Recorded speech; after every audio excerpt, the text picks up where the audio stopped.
nesse momento, então essa é a nossa chance. Ele não pode entrar, mas você precisa de tudo isso, de toda a ideologia que ele deixou para trás. Cala a boca. Aonde você vai? Já mandei calar a boca.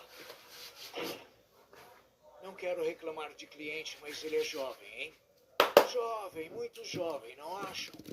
Eu achei que ele fosse matar a gente. Ele me dá nojo. Poderíamos dar uma resposta em outra data. Creio que ele saiba o que deve fazer. E é porque ele sabe que partiu sem dizer nada.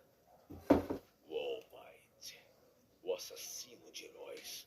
Ele já foi despretensioso por 2 ocasiões.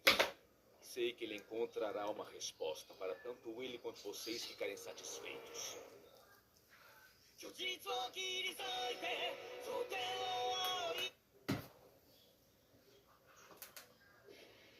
Ai, gente, eu mal posso esperar pra ouvir as histórias de vocês do acampamento. Ainda é cedo pra ter certeza. Podem mudar tudo no último minuto. Para, Midoriya. Se continuar falando assim, vai dar azar. Sem passar nas provas, adeus acampamento e bem-vindo inferno da escola de verão. E como não passamos na prova prática... Se vocês ainda não entenderam, então são mais burros que macacos! Calma, Dave, que exagero. Eu também não tenho certeza de nada. O meu time só passou graças ao Mineta. Fiquei deitado dormindo. E de qualquer forma, a gente não sabe como eles vão pontuar. Se sente mal por nós, então me traz um monte de presentes! Quando o sinal tocar, sentem nos assentos. Bom dia.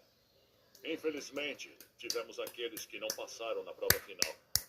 Logo irão ao campo de treinamento. Todos vocês! Uma virada de último minuto! Será que a gente também pode ir? Isso é sério? Sim, tivemos notas baixas, mas nenhum 0 nas provas escritas. Na prova prática, Kirishima, Kaminari, Ashido, Sato e Zero reprovaram. Eu sabia. Não é porque o time passou que eu tirei nota suficiente para ser aprovado. No exame, nós, do lado dos vilões, deixamos um caminho para os alunos vencerem e observamos para ver como se sairiam na tarefa.